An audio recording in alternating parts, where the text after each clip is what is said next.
2008 model. So this is a beast. So we'll see how this is going to roll. Yeah, guys. Basically, this is the one for luxury and sports. So if you're into that, it's the one.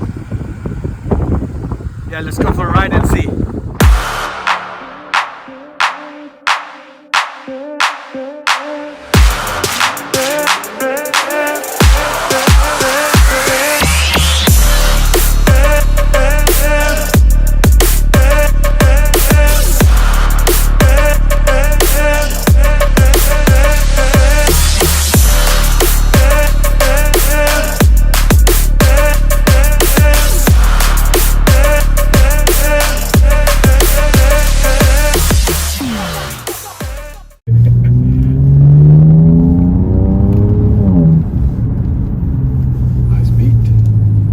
Yeah, so it's not the factory stock sound. What I've done is I've just taken out the mufflers, so it's a much cleaner sound. There's no muffled noise.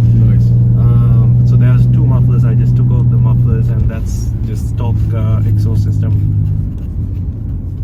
You have done some modifications to this car. Yeah, just a little bit of cosmetic and just a little bit of performance. It does increase a little bit of performance taking out the mufflers because the air from the engine can pass through easily. Yeah. So it just increases a little bit and it gives a nice sound. So yeah. Okay, and also the another one important function of the car is like when you change the sport, when you press the sport button, it increases the throttle response and also like adjusts the suspension accordingly, and it gives you a smooth 4D feeling. It tightens the steering wheel, and there's a whole bunch of other schematics that goes around, which half of which I don't even know about. But mostly what it increases is the throttle response. Like you feel like that, it's more dramatic and like you can feel it when you're driving. Yeah. So this is a special bud. It's called Bangle bud, not the peach bud.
Yes, bro.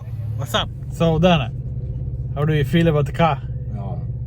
This is a luxurious sport car, and it's got a bangle bud.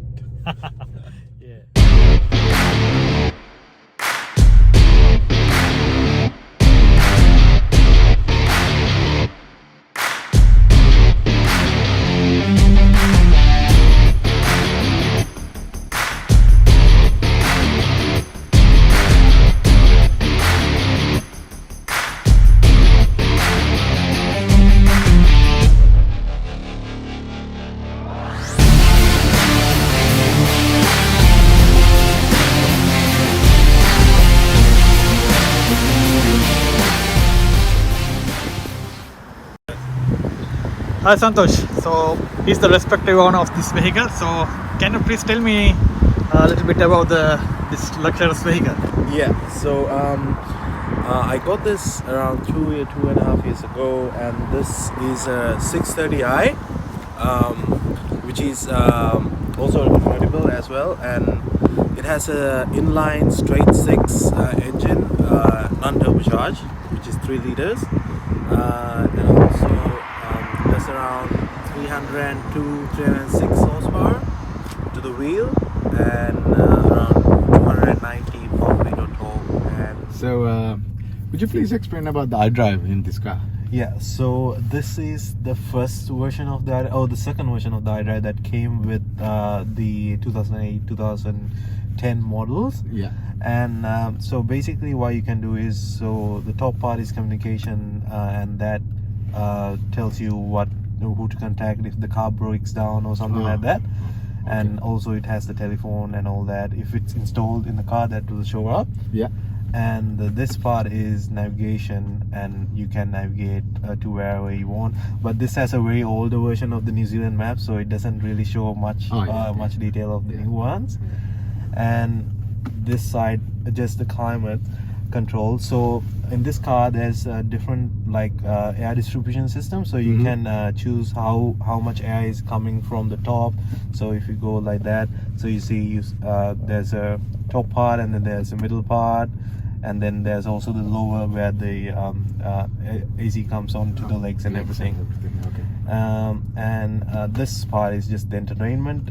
So only thing, there's no Bluetooth or anything in the car, but there's aux, FM, and there's a 6 CD changer, I think. 6. Okay. Yeah. And when you press the center one, you go into the car's settings. So basically what you can do is you can adjust the steering wheel buttons. What you can do with the steering wheel buttons, there are a couple of 2 extra buttons that you can program to do anything that you want. Like adjust the temperature of the car, or like the seat adjustments. Like it's like a memory control kind of thing that's programmable. And also you can if you go into the vehicle, you can see you can adjust how the daytime running lights run, and how the welcome lights work, how long they stay on for.